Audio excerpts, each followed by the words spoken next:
Let's Talk podcast for Ohio Young Adults is brought to you by the Ohio Ministry Network, where you can find us on Spotify or YouTube and check us out for more resources about young adult ministries across the state of Ohio.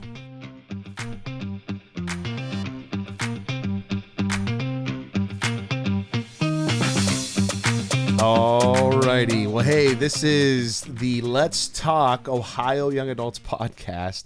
And I'm super excited here to be with somebody that I know for a very long time. It was Kaeson Ratcliff. Kaeson is joining us today. This is for our very first episode of the podcast. And so I'm super stoked. Currently, you are a young adult. Yes. And you are attending SEU Ohio. Yeah. SU's great. I love SU. Yeah, very cool. So you're involved with media stuff going on there. You're involved on the creative media team at your local church. And you're also involved in worship as well, doing worship for the youth group there at your local church, but also involved with SEU worship and stuff like that there for SEU Ohio. Yeah, so I'm on the production and media team. I'm kind of the head guy that does that stuff. So I organize the stuff for worship. I do like the sound mixing. Then I'm also out and I'm recording and editing different promo videos for them. And so, yeah. That's awesome, man. Well, anyways, we're glad you're here. Glad you're in the studio. Yeah, it's great.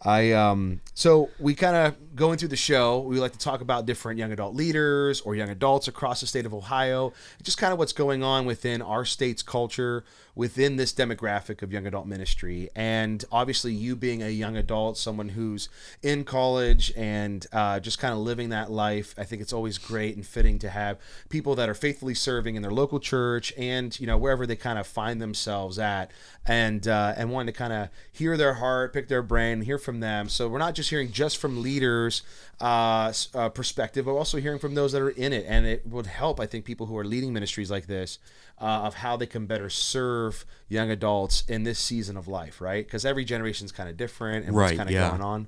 So that's kind of what's happening. So for me, why don't you share a little bit of your journey, a little bit of just kind of, you know, it could be background, salvation, whatever, but just a little bit of your story of kind of how you ended up here and kind of involved in ministry, stuff like that. Yeah. So I've been a Christian my entire life. I was born in church, raised in church, and I was baptized about 5 years old. Not 5, I was 7 years old. Yeah, I've been here my entire life pretty much, and everything has been very good. I kind of walked in a lot of apathy growing up in, just because it was such a regular routine thing. I walked through them. I did the motions. I did the things I was supposed to do. And it just kind of, I just kind of lived in that kind of limbo state until I went to OIM summer camp. I think it was 22 was my first year. And I kind of just had this reawakening of like, I kind of have to figure out who I'm called to be.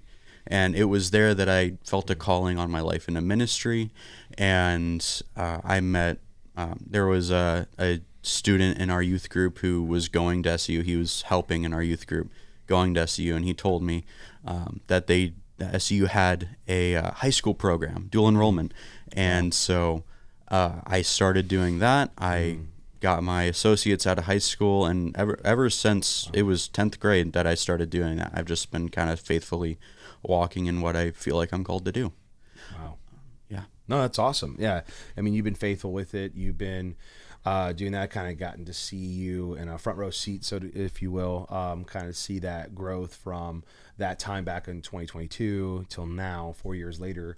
And so it's amazing. And you're actually going to be now a leader at camp as a videographer, helping out at OIMN camp there for week 4. So super excited for that. But anyways, no, I think that's awesome to see just kind of the progression. And I love to see as a youth pastor, as somebody who works with young adults, as somebody who, for the state, kind of trying to help people, because some people feel called later on in life into ministry.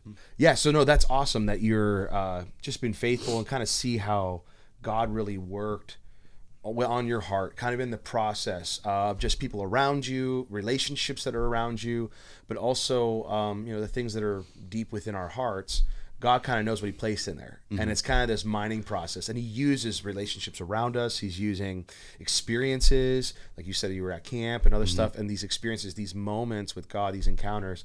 And he just knows exactly how to kind of nudge us in the right direction, right? And I love that about him. And that's something that even like with myself, like whenever I decided, when I was felt the call into ministry, it was later on in life. It wasn't necessarily all throughout high school that I felt this call. For me, it was more, I think I was just helping out. I was helping out in a youth group. And so I was helping out in a youth group. I actually was serving at the youth group where our previous DYD here in Ohio, Nate Ortiz, was youth pastoring. And so we were co-workers. I was on the media team. I was doing video stuff, all that kind of deal with that. But then, you know, just helping out in youth to serve somewhere. And, you know, just in my heart, I really didn't have it in my heart to get into ministry or anything like that. Other people have noticed things and said things. I kind of fought it for a while. But then there was this moment where I was helping out at kind of like our kind of actual summer camp. And I remember helping out at it at our little local one and praying with some people at the altar. And he comes up to me. And I kept getting kind of like these just visions of like, wow, I was like praying and just kind of meditating up there, kept seeing pictures of me with a microphone and preaching. And I hated that visual. I did not want to do that. And then I remember Nate comes over to me and he goes, hey, he goes, I got like a word for you. And he started talking to me and encouraging me. He goes, I don't know. He goes, I know you love music. I know you love like helping out in the worship team. Cause that's what I was doing. I was helping out in the worship team as a drummer for that summer camp. And I remember he was just like, but I think there's more to you than music. And he goes, and I think you know what that is already. He's working on your heart. You need to go ahead and pursue that because people, you know, there's people that you're going to be impacting that you need to play your role. And so I remember I took that, I prayed with it, and the Lord just kind of did this miracle in my heart to go after it. And so again, you know, I was at a summer camp. I was serving faithfully, just doing what I knew what to do, to be faithful to God, to do what I knew to do as far as, you know, I'm working at a church, but I'm also need to serve somewhere. And so I'm serving. And then all of a sudden there was that moment where it clicked and used relationships in my life that helped encouraged and propelled me into my calling. And so there's this wonderful thing that I think in the process, and I was a young adult at the time. I think I was 21, 22. Had nowhere on the radar of wanting to pursue ministry at that point. So there's those that get kind of called later. Some get called whenever they're 12 years old, you know. Some people get called, you know, and it's just in those moments and within God's timing. And I think it's just a really cool aspect how God just knows how to use every aspect, as long as we're in a kind of mode of saying yes to Him, obedience, and then just kind of following through with that. I think that's an awesome thing. Yeah, I feel like we kind of have this fleshly instinct sometimes to just fight it. I feel like a lot of people are like, no, I can't be. I already have this thing that I've been wanting to do for so long, that I have a degree in this. Yeah. And I feel like sometimes our instinct is just like, no, I'm just thinking that to think that that's just a thought in the back of my mind. Like that's it, but it's not. It really is like when you're in that mode, it's like, especially at like something like summer camp, right? And you know, every night worship has been hitting you, and like you're really there and you're feeling it all. It moves your heart in a different way. And I feel like it puts you in that mode to feel like, you know, God is speaking to you. Yeah. And so I think it just kind of depends where you are, depends on the atmosphere. And that fighting instinct can still be there, but it's, you know, for me, we were having the block party, and I remember I was off on my own. I was like laying on the sidewalk looking at the stars, and I'm like, I just feel called. I think I just feel called. Wow. And then I remember we were at breakouts, and I was like, you know, you had asked like, oh, who all here's, you know, did you feel calling tonight? And I raised my hand. So yeah, that's awesome. Yeah, because I think there is, you just hit on a great point of like, there's this thing within us, right? I think there's such a hounding within our culture of like, what are you going to do? What are you going to do with your life? What are you going to do with it? I mean, people are always asking you. I mean, from when you're little, I remember, and when I was growing up, I remember like third grade, it was this whole thing. They had to write this whole project on like, what are you going to do?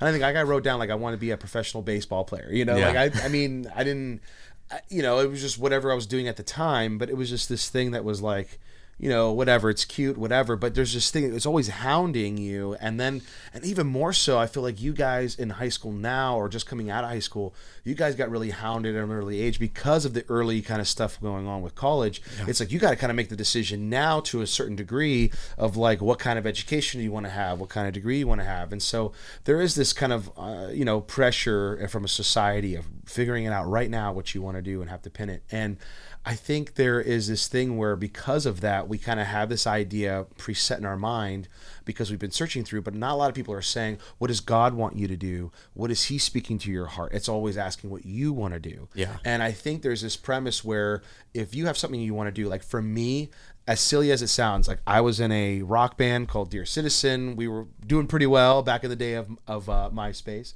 and so we were doing pretty well in the back of the day. We were talking with some record labels. We were, had a pretty good following, and I remember we were just about to produce our album. It was this whole thing, and I remember there was just this tug because I just wanted to do music. I was sold out of the idea, like I wanted to be doing music. We were going to be a Christian band and promote Jesus that way, but we were still going to enjoy doing music and creating stuff. And not that it was a bad dream or anything bad to do, but it was a dream that I did not submit to Jesus. Mm-hmm. So it could be a good thing, but it's not a God thing. And so it was this thing where like I didn't submit that to Jesus. It was just what I wanted to do. And so until I took that dream and put it on the altar, it was like, Lord, burn it up if it's not of you. Take it away, whatever, or give it back to me if it is of you. But I think we all have to have that moment where we put the calling or the things that we feel like we're supposed to do on that altar. And I think for me, that was such a key moment in my life. And I think there's some people who never really did do that.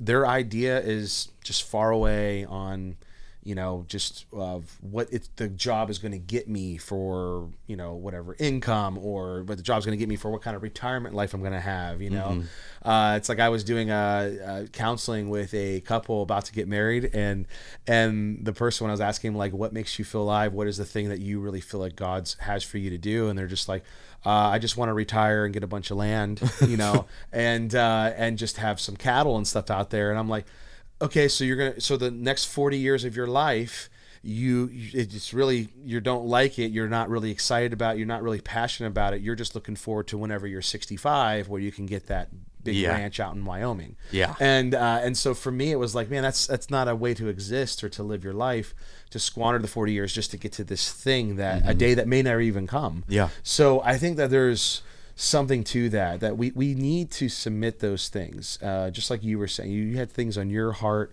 and then it's just this moment where you were open to the idea for God to interrupt your plans, to speak to you in that, and just say like, well, what do you want? Mm-hmm. And I think that's what we need that pause of like, God, what do you want from my life? And I want to do it.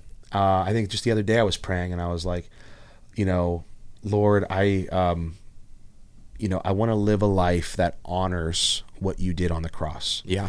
I'm not here to earn anything.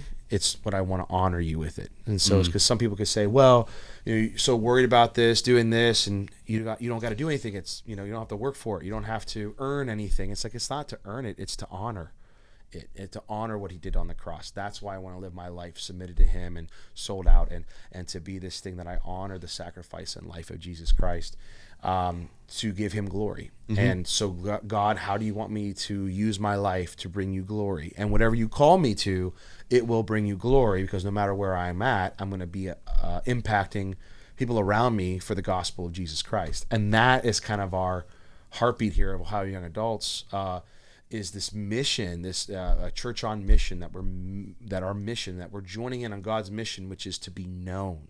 Mm-hmm. And if he is known, then all other imposters are found out. Because when the real thing arrives, it's all of a sudden all the imposters are found out what it is. It could be deceiving, but without the true thing there, right?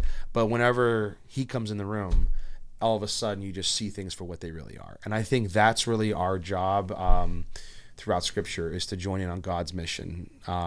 Not to figure out hey, this is my destiny or my mission. No, what's the mission that God's doing, and how do I play my part in it? Yeah. And that's the whole point behind this whole submitting our lives, saying, what do you want me to do? Because it's your mission I'm worried about, not my own mission. Mm-hmm. And I think that's the point. Yeah.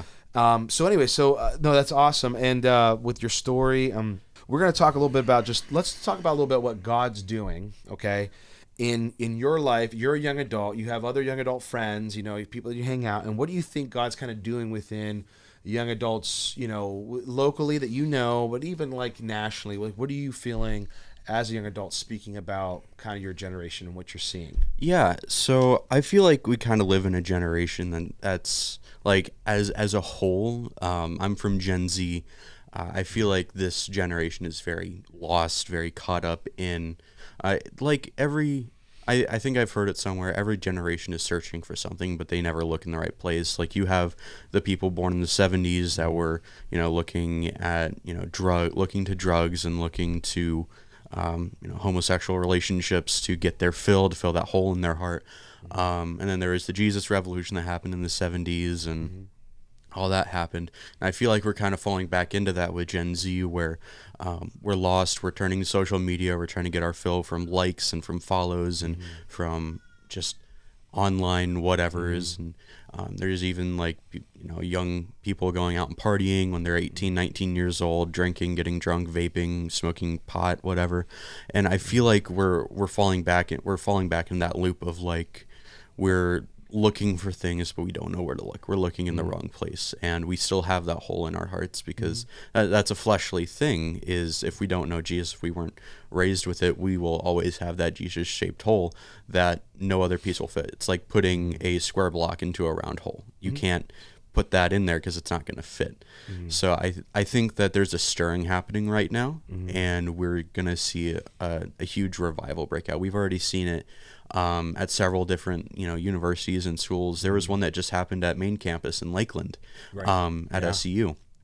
There was the Asbury revival. Asbury revival. Yeah. So Ohio State had Ohio a breakout. State. Yeah. There's Baylor University, I believe. Also had a lot of baptisms, a lot of people coming to know Jesus. I mean, definitely all across the board. There's been a lot of college campuses getting impacted with this kind of revival or awakening, if you will, of just people coming to know Jesus. No, that's awesome, and I think a part of that is. I think a part of it is, in a way, maybe that your generation has kind of gotten this place where it's kind of like it's been the least taboo to do all these kinds of things that we've said that are these imposters trying to fill in the void.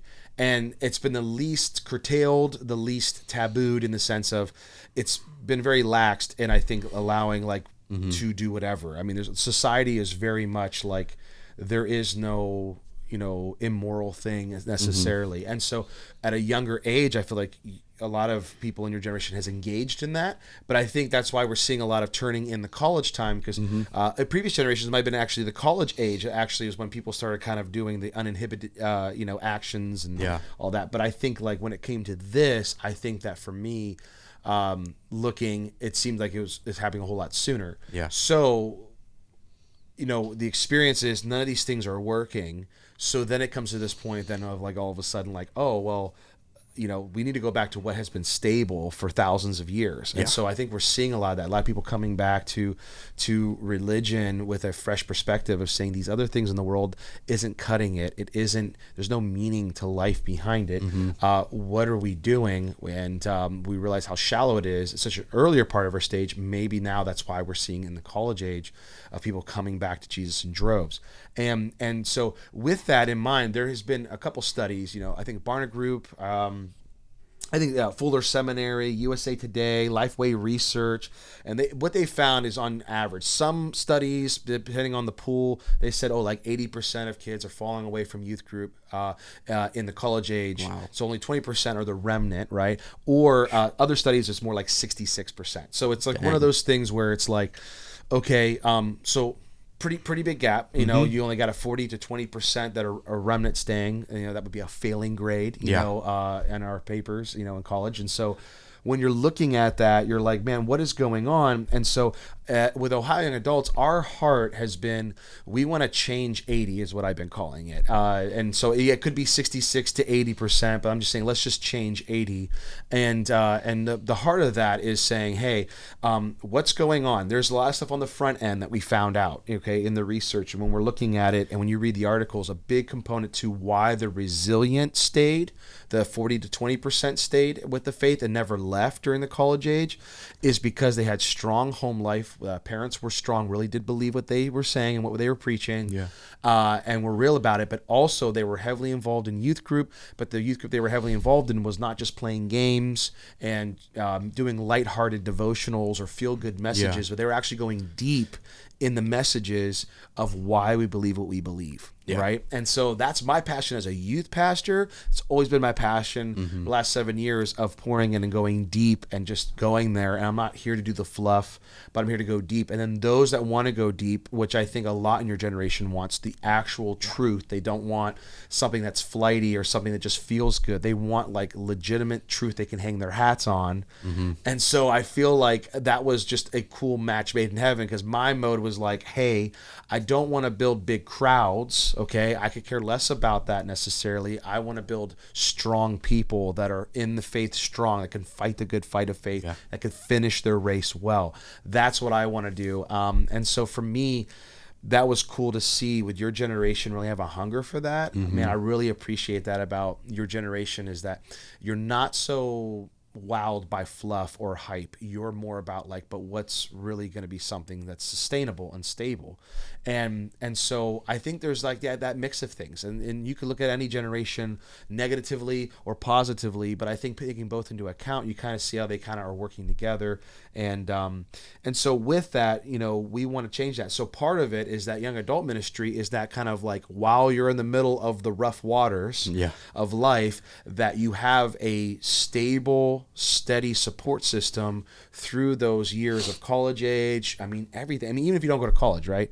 You go to trades, people are getting married, people are having kids, starting families younger, all of that. And so there's all these different kinds of modes of life. It's such a different demographic, but the same needs remain no matter what kind of style you're living right now as a young adult.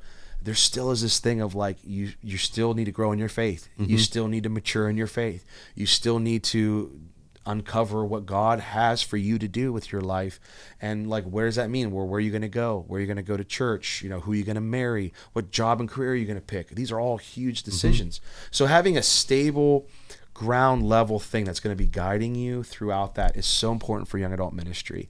And so our heart is to encourage and to resource leaders, young adult leaders, but also people that are young adults in the state of Ohio, to help kind of bring this culture, bring a community, bring some kind of connection point with other area leaders across the state to really get into that point where it's like, hey, we need to change 80. And part of that is us doing our part as young adult ministers, but also youth pastors doing their part, also families doing their part.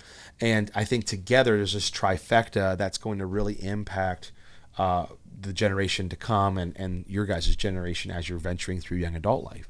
So that's really like, I think our heart as Ohio young adults. And I think just even some people too, like looking at like nationally, like Doug Clay made a statement, and his statement was basically trying to say like, look, this is a statement here. He actually said, is having a national young adults ministries department is more than an organizational strategy. It's a statement of value.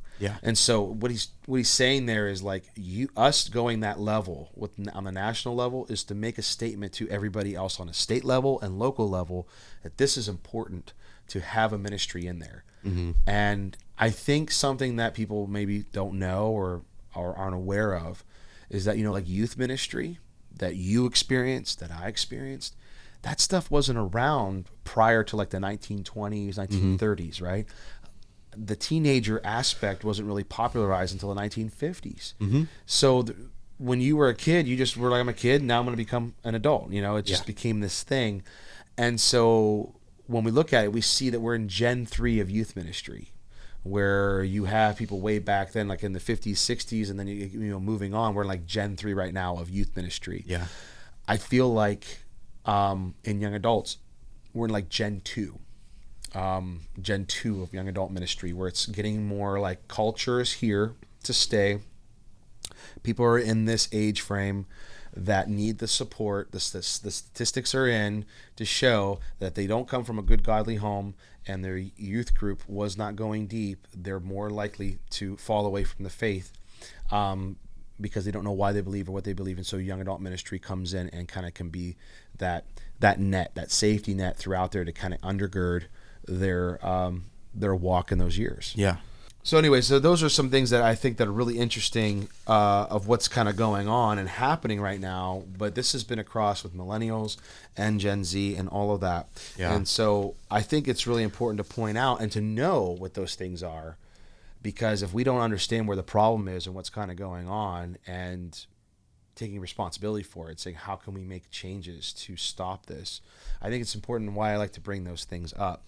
And so questions for you, Kaeson, and just I like to kind of do these, final 5 questions, and just kind of hitting you and things that are going on. But before we go into that, actually, I just want to, how do you see young adult ministry as important for your generation or for you? Yeah, I actually kind of had this thought of like how hand in hand youth and young adult is, because if you don't have a good youth ministry, you're not going to have a good experience in young adults. It's going to be jarring. It's going to be different. But how it's like really working on me and my experience as a young adult, I feel like it's it's weird for me because my experience has been in youth ministry. I don't have that like larger, group of people to fellowship with, to just spend time with. And I feel like it's so important to have a young adults ministry for that fellowship, because I know that there are people who live under the impression that it's not good to have a community, that you don't need one. And I kind of think that that's a terrible mindset to have. And I think for churches that do have a young adults group, and for those of you that aren't going to one, I think it's important to find one and to go to one, because it does create that community and that fellowship that will lift you up and will not necessarily make you feel good, but will be there for you when you don't feel good. Yeah, that's really interesting. Yeah, I think to the aspect of hey, I'm feeling the void of not having one locally.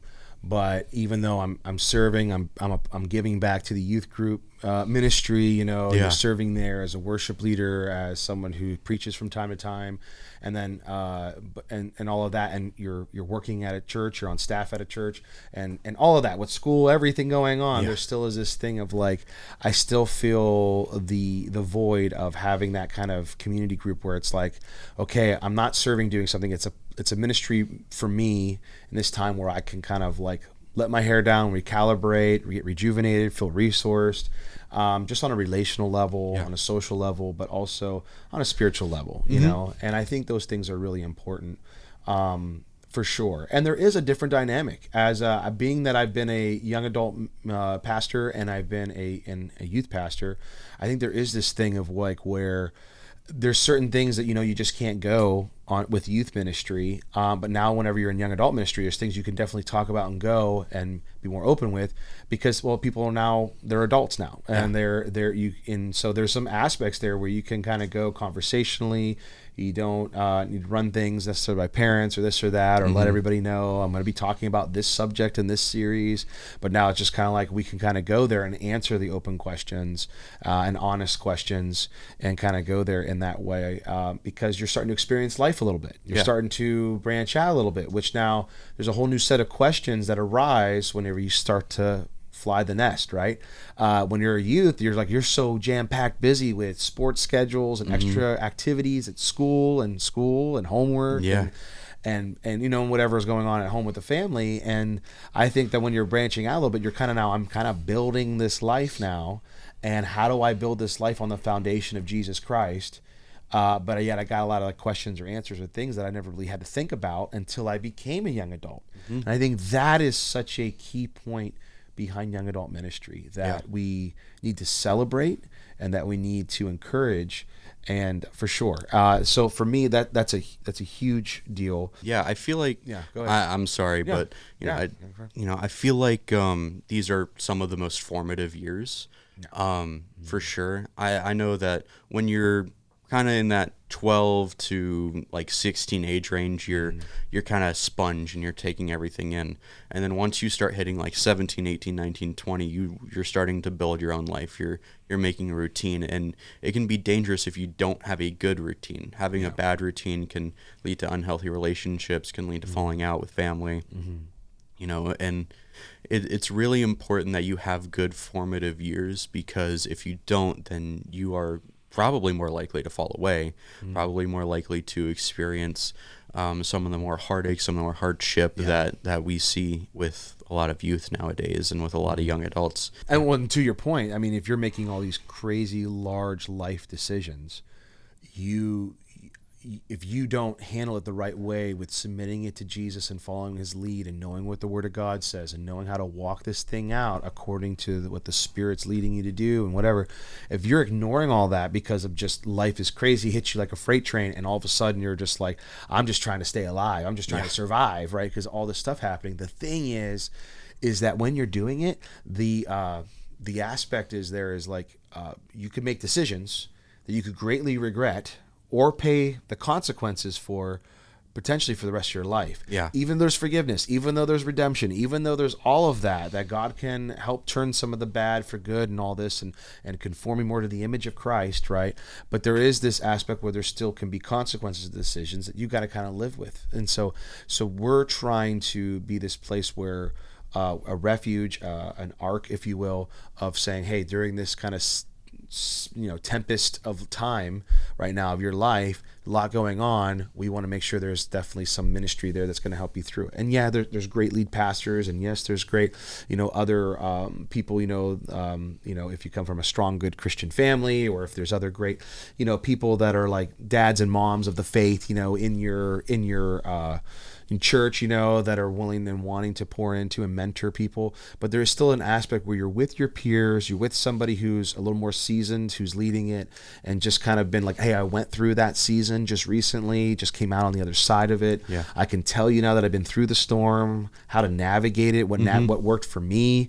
But like, there's going to be some things that Jesus is going to do with you that are specific for you. Yeah. But generally, what are some general guidelines and principles and things of like what to pay attention to? And I think that's really important. Moving on here, just a couple other questions I have for you. Are the 5 questions we hit you. The final five is so books that you are reading. Okay, I know you're reading a lot. You're doing a lot with school and stuff. But what would be your favorite book you're kind of reading right now besides the Bible? So I haven't read this book in a while because school got in the way, and then I've just been busy with work. But it's one called Words with God. It's by Addison Bevere. It's a book on prayer and how to like improve your prayer life. And I really need to get back into that book. Because it was really good. He isolated himself for months, just like teaching himself how to pray from his family and kids. Like he moved. I think he went to Florida or something like that. Okay, wow. And was just like isolating himself so he could, better learn how to pray. Wow. So yeah, really good book. Would recommend. It helped me a lot, and I haven't finished it yet. So I'm excited to kind of finish that out. Yeah, no, that's awesome. That sounds great. And if you could ask your one question today, or what would it be to us here at Ohio Young Adults? The only one that comes to mind is how can I sign up for the Young Adults Conference coming up in August? Right, yeah. So we do have a Young Adults Conference going to be coming up here August 21st to the 22nd, and you can totally sign up on our website. We'll have the link below. It basically, you sign up. It's it's like $120, but it includes all your food for the whole weekend, includes your stay, your lodging, and your admission fee to get in. It's going to be amazing. We're actually going to have Josh Wellborn, who's the National Young Adults Director for the AG. He's going to be speaking. Nate Ortiz, who I mentioned earlier in this podcast, but also who was also a previous DYD, who now works for LifeWise. He's going to be coming out and speaking, and there's going to be a bunch of other great local young adult leaders that are top-notch, great character. They're going to be speaking at our breakout sessions. So it's going to be a great time. I highly suggest that you sign up and go. Or if you're a young adult leader listening to this, you should totally sign up and get your group pumped up to come out, because there's something about when you get a weekend away with God to kind of retreat and just be with the Lord and be with others that are like-minded. There's some great things you get to do, and it's at Heartland Campgrounds, which is where we have our camp. So if you want to relive camp memories a little bit without maybe some of the mud and intense games, if that's not your jam, but we definitely will have some activities. But there definitely is just kind of more laid back kind of college campus vibe there that we get to kind of enjoy. And so that's something that I think is going to be great. So that's kind of how you can sign up for it. Sign up, pick out, things like as far as you could select what breakouts you're interested in and other stuff like that, but it's going to be a great time. Yeah. Awesome. Yeah. So the next thing is I want to ask you is, what's the best advice that you've ever been given? So I heard it on a podcast once. I can't recall the name, but it was something along the line. One of the guys was like talking about his experience and struggle with ADHD and trying to motivate himself. And one of the things he talks about is like, I just had to tell myself I had to do it because no one else could do it for me. And I think that is something really crucial, because we have to know that if there's something that we're called to or something that we want to do, we just have to do it. Yeah. Yeah. There is you can't take out the aspect of obedience. Yeah. And, and doing it. Like, you may feel called, you get all the words, all the encouragement, everything, everyone's saying things over you, speaking life over you. And then like, we just don't do it because of apathy, or we think, we always got tomorrow. Yeah. So there is this sense of urgency, and you'll feel it. You'll feel that sense of urgency that you're like, okay, now seize the day, time to take after it. And that's a great piece of advice. And number 4 is, if you could tell your 12-year-old self one thing, what would it be? Yeah. So 12 years old was kind of an interesting time for me.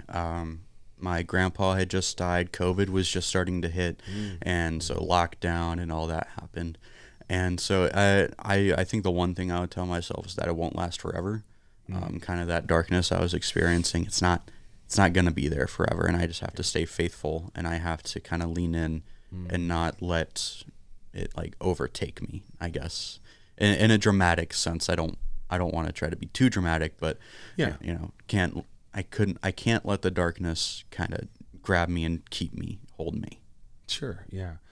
Not letting the situation necessarily weigh you down so much that you kind of can't move, or move past it. I feel like sometimes when we hit hardships like that, I could see it almost acts like an anchor, but in a bad way, anchors us down, but then we can't move forward, through the storm. And that's huge. I know that was like the difference. I think I heard someone preach on it, where I think it was the difference between buffalo and cows, and it was talking about like storms. And I think, if I remember correctly off the dome here, is that the cows, whenever they see the storms, they run away from the storm. But if the storm's blowing in that same direction, they're just staying in the storm longer and longer and longer. But the buffalo see the storm, they actually run towards the storm. So they face it head on, but then they get through it faster on the other side whenever they face the storms, because storms are going to come. It's just, how do we face it? Or are we going to be running from it? And I think are we buffalo or are we cows? Is a big thing. I think it was Pastor Terry, I think. Who was preaching that at Fusion Church. So the going through here, last one here is, if you could leave the listener with one piece of encouragement today, what would you say? All right, I got a couple of things for you guys.